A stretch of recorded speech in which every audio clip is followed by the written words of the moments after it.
औज़ुबिल्लाहिमिनश्शैतानिर्रजीम बिस्मिल्लाहिर्रहमानिर्रहीम। My name is Talha Najeeb और आप सबको वेलकम करता हूं अपने चैनल पे।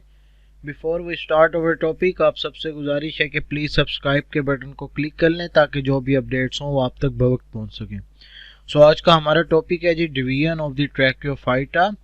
Tracheophyta are called the vascular plant because of the presence of the vascular tissues। ठीक है जी, ट्रैकियोफाइटा को हम vascular plants कहते हैं क्योंकि इनके अंदर vascular bundles प्रेजेंट होते हैं। vascular bundles प्लांट्स के अंदर कौन कौन से हैं वो है जाइलम टिश्यू और द फिलोइम टिश्यू। ठीक है जी, नेक्स्ट हमारे पास आ जाता है these are the successful group of the land plants. Land पे जितने भी प्लांट्स की टाइप होती हैं उनमें ये सबसे सक्सेसफुल जो है वो ग्रुप है। They are able to adopt the rough land habitat most successfully, and amongst them the flowering plants today have dominated the land habitat। ठीक है जी, flowering plants से भी ज़्यादा ये क्या करते हैं जी, land habitat को adopt करते हैं।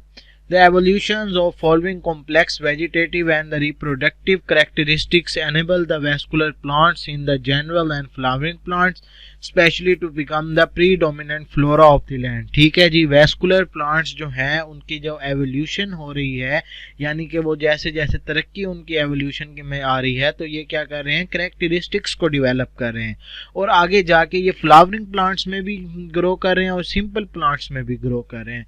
इनके अंदर क्या क्या चीज़ें हैं वो हम देखते हैं। नंबर फर्स्ट पे हमारे पास आ जाता है जी रूट, स्टेम और लीव्स होते हैं। नंबर सेकंड पे हमारे पास आ जाता है जी vascular system in the stem, roots and the leave. उन रूट, स्टेम्स और लीव्स के अंदर हमारे पास वैस्कुलर सिस्टम्स होते हैं। उसके बाद protected sporangia leading the evolution of the seed. Next है हमारे पास pollen tube for safe and the water independent transmissions of male gametes to the female gametes, flower and the fruits and the heteromorphic alternation of the generation।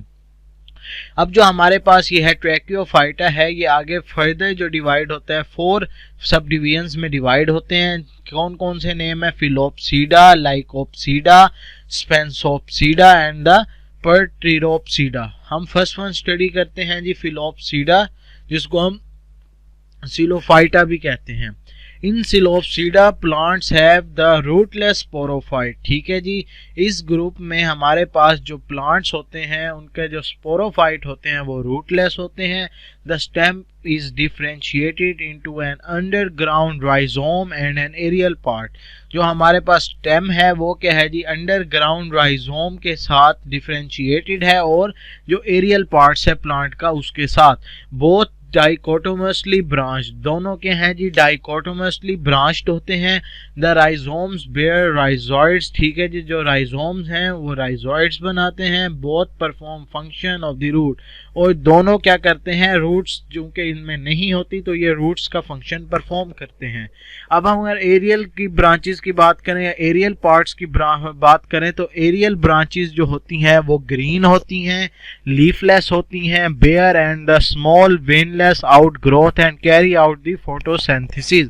ठीक है जी, जो branches हैं इसकी वो photosynthesis को कैरी करती हैं। और अगर हम रिप्रोडक्टिव ऑर्गन्स की बात करें तो इनके अंदर क्या होते हैं जी, स्पोरेंजिया होते हैं जो कि डिवेलप होते हैं। कहाँ पे डिवेलप होते हैं, at the tips of the long और द शॉर्ट ब्रांचेस और on the lateral side of the branches. ठीक है जी, लॉन्ग या फिर शॉर्ट ब्रांचेस की टिप्स के ऊपर ये डिवेलप होते हैं या फिर lateral sides of the branches की लेटरल साइड पे ये क्या करते हैं जी, ये डिवेलप होते हैं। इंटरनल स्ट्रक्चर की अगर हम बात करें स्टेम की तो वो सिंपल होता है। वैस्कुलर टिश्यूज जो होते हैं वो नैरो होते हैं, सेंट्रल में होते हैं और सॉलिड होते हैं without the pith with the broad cortex. ठीक है जी, पिथ भी नहीं होती और इनकी जो कॉर्टेक्स होती है वो ब्रॉड होती है। नेक्स्ट है हमारे पास Psilopsida is considered to be the earliest group of the vascular plants. जो ये सिलोप्सीडा है ये क्या है जी, अर्लीस्ट ग्रुप यानी कि वैस्कुलर प्लांट्स का बहुत ही पुराना ग्रुप है। इनके अंदर जो रिप्रेजेंटेटिव है यानी जो इसके एग्जाम्पल आ जाते हैं, कुछ तो ऐसे हैं कि जो कि एक्सटिंक्ट भी हो चुके हैं। एक्सटिंक्ट क्या मतलब, जो अब नहीं है। ठीक है ना, एग्जाम्पल अगर हम लें कौन कौन सी है तो वो है हॉर्नियोफाइटन, सिलोफाइटन एंड दी कुकसोनिया। ठीक है जी, ये इसकी वो एग्जाम्पल है, इस प्लांट्स की वो स्पीशीज हैं जो कि क्या हो चुकी हैं, एक्सटिंक्ट हो चुकी हैं।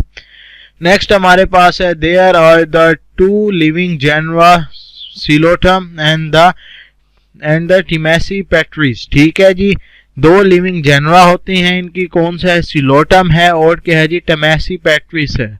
The gametophyte is the thalloid, जो गेमेटोफाइट होता है वो क्या है, थैलॉइड होता है, वो कलरलेस होता है और ग्राउंड के अंदर होता है, अंडरग्राउंड होता है। Its cells contain a fungus which provide food to the gametophyte, इनके जो सेल होते हैं वो फंगस कंटेन करते हैं और क्या करते हैं, गेमेटोफाइट की तरफ वो ट्रांसफर होते हैं, यानी कि गेमेटोफाइट को फूड जो होते हैं वो प्रोवाइड करते हैं और उसके बदले में क्या करते हैं, गेमेटोफाइट से प्रोटेक्शन लेते हैं अपने लिए। ठीक है जी, अब ये जो उसको भी फूड प्रोवाइड किया और खुद के लिए भी कोई चीज ली, तो ये सिम्बियोटिक रिलेशंस में आ जाते हैं। Such beneficial symbiotic relation among two members fungus and the plants is said to be the symbiosis और माइकोराइजल एसोसिएशन। ठीक है जी, इसको हम नेम देते हैं इस एसोसिएशन को सिम्बियोटिक एसोसिएशन या फिर माइकोराइजल एसोसिएशन। अगर हम एग्जांपल देखें तो सिलोटम और टेमेस्पेट्रिस आ जाता है हमारे पास। नेक्स्ट हमारे पास है जी एवोल्यूशन ऑफ द लीफ। ठीक है जी, early vascular plants did not have true leaves और द रूट्स। जो अगर हम पिछले जो प्लांट्स हैं उनकी बात करें तो उनके अंदर कोई ट्रू लीव्स नहीं होते थे और ना ही रूट्स होते थे। अच्छा, मैं आपको बताता चलूं कि ये जो एवोल्यूशन ऑफ लीफ वाला टॉपिक है ये बहुत ही इंपॉर्टेंट, अगर इसकी हम इम्पोर्टेंसी की बात करें तो इसको 3 स्टार्स दिए जाते हैं। ठीक है जी, इसलिए इसको लाजमी प्रिपेयर कीजिएगा। नेक्स्ट चलते हैं, दे वर स्मॉल इन साइज, उनका जो साइज है वो स्मॉल होता है। With the dichotomously branch erect smooth aerial parts and equally strong subterranean anchoring and the absorptive rhizome। ठीक है जी, हमारे पास एग्जाम्पल आ जाती है जी कुकसोनिया की। Had a same structure layout, उसका जो स्ट्रक्चर है वो सेम है, यानी कि कैसा है, नेकेड स्टेम है विदाउट लीव्स के। Such plant started to form leaves at small scale like outgrowth. These outgrowths were not supplied with vascular tissue, therefore they were not regarded as the true leaves. Lycopods were the first plant that forms the true leaves and the roots। ठीक है जी, अगर हम early plants की बात करें तो उनके अंदर ट्रू जो रूट्स या फिर लीव्स नहीं होते थे। पहला प्लांट कौन सा था, लाइकोपोड पहला प्लांट था जिसके अंदर रूट या फिर जो लीव्स थे वो हुए थे, मतलब फॉर्म हुए थे। However, in lycopods the leaves are small in size, लेकिन उसकी भी जो लीव्स थे वो स्मॉल इन साइज थे। हर लीफ का जो था वेन्स थी वो अनडिवाइडेड थी और ये ऐसे लीफ को हम क्या नाम देते हैं जी, माइक्रोफिल का नेम देते हैं। Large leave have dividing veins, जो लार्ज लीव थे उनके अंदर वेन्स डिवाइडिंग थी, जबकि स्मॉल लीव्स जो थे लाइकोपोड्स के उनके अंदर वेन्स डिवाइडिंग नहीं थी। अब जो डिवाइडिंग वेन्स थी लार्ज लीव के अंदर वो किस में डिवाइड हो जाते थे, वेन्स या फिर वेनलेट्स के तौर पे, और एक्सपेंड होते थे किससे, लीफ की ब्लेड से, जिसको हम क्या के नाम देते हैं जी, लेमिना या फिर मेगा फिल्स। ठीक है जी, megaphylls are characteristics for the ferns and seed plants. जो ये मेगा फिल्स हैं ये कैरेक्टरिस्टिक स्ट्रक्चर है किसका, सीड का या फिर फर्न्स का। It suggest that evolution of the megaphylls, ये सजेस्ट किया जाता है कि जो एवोल्यूशन है मेगा फिल्स की वो किससे स्टार्ट हुई थी, वो डाइकोटोमस ब्रांची स्टेम से स्टार्ट हुई थी। किसमें, प्रीमिटिव सिलोपसीड्स अप्रोक्सीमेटली 350 मिलियन अगो। ठीक है जी, 350 मिलियन ईयर अगो पहले इसकी एवोल्यूशन स्टार्ट हुई थी। और ये भी अज्यूम किया जाता है कि जो एवोल्यूशन है मेगाफिल की वो इंक्लूड करती है सक्सेसिव एवोल्यूशन स्टेप्स को, यानी कि बहुत से स्टेप्स। ठीक है जी, वो स्टेप्स कौन से हैं जी, ओवरटॉपिंग, प्लेनेशन, फ्यूजन या फिर वेबिंग। ठीक है जी, ओवरटॉपिंग को अगर हम देखें तो dichotomously branched aerial portion of stem show unequal branches। ठीक है जी, जो एरियल स्ट्रक्चर है वो अनइक्वल ब्रांचेस शो करता है। कुछ ब्रांचेस ऐसे होती हैं जो कि शॉर्ट रह जाती हैं और कुछ जो होती हैं जो कि ग्रो कर जाती हैं, और कुछ जो हैं वो लेट ग्रो करती हैं और कुछ जो है वो फास्टर ग्रो करती हैं। ठीक है जी, अब जो ये अनइक्वल डेवलपमेंट है डिफरेंट ब्रांचेस की उसको हम नेम देते हैं जी ओवरटॉपिंग का। नेक्स्ट हमारे पास आ जाता है प्लेनेशन। प्लेनेशन क्या है जी, इसमें क्या होता है, हमारे पास जो अरेंजमेंट होती है अनइक्वल डाइकोटोमस की एक ही प्लेन के अंदर, उस प्रोसेस को हम नेम देते हैं प्लेनेशन का। ठीक है जी। Next important step was aggregate of the unequal dichotomies in the one plane, this process is term as the planation. उसके बाद थर्ड हम देखें फ्यूजन है या फिर वेबिंग।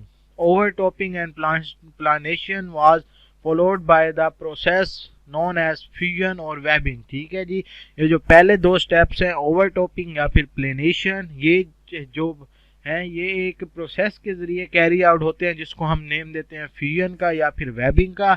अब जो स्पेस होती है किसके दरमियान, ओवर टॉप्ड डाइकोटमस ब्रांचेस के दरमियान, वो ऑक्यूपाई हो जाती है किससे, पैरेन्काइमा सेल से।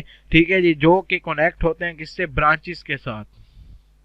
और दूसरी चीज देखें, during the course of evolution fusion of the vascular strands results in net और the reticular venation pattern. The process of evolution of leaf was very slow and gradually which completed in more than 15 to 20 million years ago. ठीक है जी, जो हमारे पास leaf की evolution का process है वो क्या है जी, बहुत ही स्लो चला है और हमारे पास तकरीबन जो आज लीव्स हैं उनको बनने में 15 से 20 लाख साल जो हैं वो गुजर चुके हैं, 15 से 20 मिलियन ईयर्स अगो।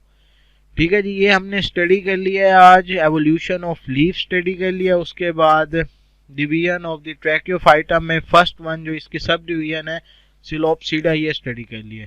अगर यहाँ तक इन दो टॉपिक्स में आपको कोई भी कन्फ्यूजन हो हमसे कांटेक्ट कीजिएगा, इंशाल्लाह आपकी कन्फ्यूजन दूर की जाएगी। आज के लिए इतना ही काफ़ी है। अपना ख्याल रखिएगा, घर वालों का ख्याल रखिएगा। अल्लाह।